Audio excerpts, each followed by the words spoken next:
अभी आप सुनने वाले हैं सिंहासन बत्तीसी की तीसरी कहानी, चंद्रकला पुतली की कथा।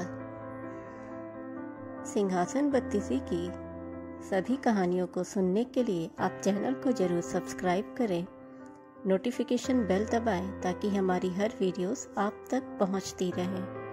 वीडियो को ज़्यादा से ज़्यादा लाइक एंड शेयर करें।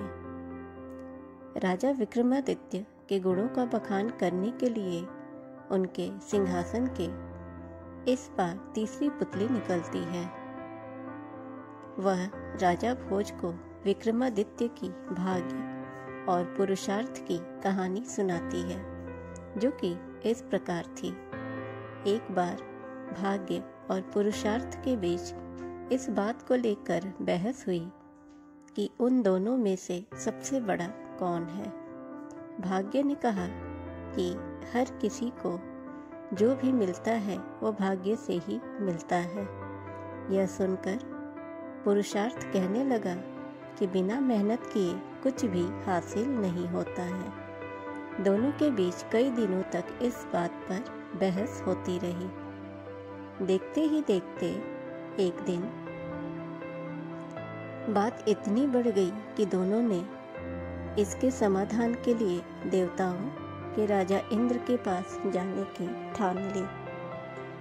दोनों इंद्रदेव के पास पहुंचकर इस सवाल का जवाब मांगने लगे, लेकिन मामला गंभीर होने की वजह से देवराज को कुछ समझ नहीं आया। फिर देवराज इंद्र ने उन दोनों को राजा विक्रमादित्य के पास जाने की सलाह दी। उन्होंने कहा कि राजा ही इस बात का जवाब दे सकते हैं कि आप दोनों में से कौन सबसे बड़ा है। इतना सुनते ही भाग्य और पुरुषार्थ तुरंत मानव वेश में विक्रमादित्य के पास पहुंच गए। राजा के दरबार में पहुंचकर भाग्य और पुरुषार्थ ने अपने झगड़े की वजह उनसे बताई। उस वक्त विक्रमादित्य को भी इसका कोई उचित जवाब नहीं सूझा। तब राजा ने दोनों से 6 महीने का समय मांगा। इस दौरान भाग्य और पुरुषार्थ के सवाल का उन्हें कोई जवाब समझ नहीं आया। तब राजा सही जवाब की तलाश में अपने राज्य में जनता के बीच सामान्य नागरिक का वेश बनाकर घूमने लगते हैं। राजा को काफ़ी कोशिश के बाद भी अपने राज्य में इस बात का सही जवाब नहीं मिला। फिर राजा वेश बदलकर दूसरे राज्य में जाने का फैसला लेते हैं। ऐसा करते करते राजा दूसरे राज्य में एक दिन पहुंच जाते हैं, लेकिन उन्हें जवाब वहां भी नहीं मिलता है। फिर वो एक व्यापारी के पास जाकर काम मांगते हैं और कहते हैं कि वो ऐसे काम कर सकते हैं जो अन्य कोई व्यक्ति नहीं कर सकता। कुछ दिन बाद व्यापारी बाहर काम के लिए राजा विक्रमादित्य के साथ जहाज से जाता है। कुछ दूर जाते ही अचानक तेज तूफान आने लगती है और जहाज एक टापू के पास फंस जाता है। तूफान थमने के बाद जहाज को टापू से बाहर निकालने के लिए लोहे का कांटा उठाना होता है। व्यापारी ने राजा को उसे उठाने के लिए कहा। जैसे ही राजा ऐसा करते हैं तो जहाज तेजी से आगे निकल जाता है और विक्रमादित्य टापू पर ही छूट जाते हैं। टापू पर छूटने के बाद राजा कुछ देर आगे चलते हैं तो उन्हें वहाँ एक नगर दिखाई देता है। नगर के गेट में लिखा हुआ था कि यहाँ के राजा की बेटी का विवाह महाराज विक्रमादित्य के साथ होगा।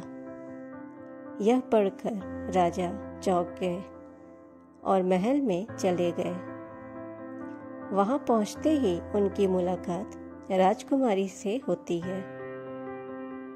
कुछ दिनों बाद दोनों की शादी संपन्न हो जाती है।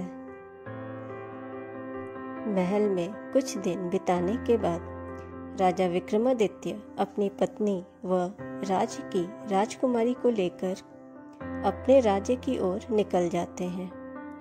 रास्ते में राजा की भेंट एक सन्यासी से होती है। वह सन्यासी चमत्कारी माला व एक छड़ी राजा को देता है। सन्यासी ने राजा को बताया कि इस माला को पहनने पर व्यक्ति अदृश्य हो जाता है और छड़ी से सोने से पहले जो भी मांगा जाए वो मिल जाता है। राजा सन्यासी को उपहार के लिए धन्यवाद कहते हैं और आगे बढ़ जाते हैं।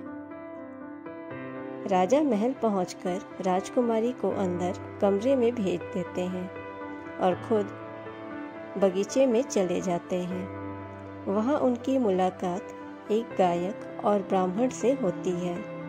दोनों ने राजा को बताया कि वो इस दिन का सालों से इंतजार कर रहे थे। राजा विक्रमादित्य ने पूछा कि ऐसी क्या बात है कि जो सालों से राह देख रहे थे। दोनों ने बताया कि वो गरीब हैं और सालों से बगीचे में ये सोचकर मेहनत कर रहे हैं कि एक दिन राजा उनके सब दुखों को दूर कर देंगे। इतना सब सुनते ही राजा ने सन्यासी से मिली माला गायक को दे दी और छड़ी ब्राह्मण को। इसके बाद राजा अपने दरबार चले गए। 6 महीने बीतने के बाद भाग्य और पुरुषार्थ दोनों राजा के सभा में आए। विक्रमादित्य उन दोनों को बीते 6 महीने की सभी घटनाएं सुनाई।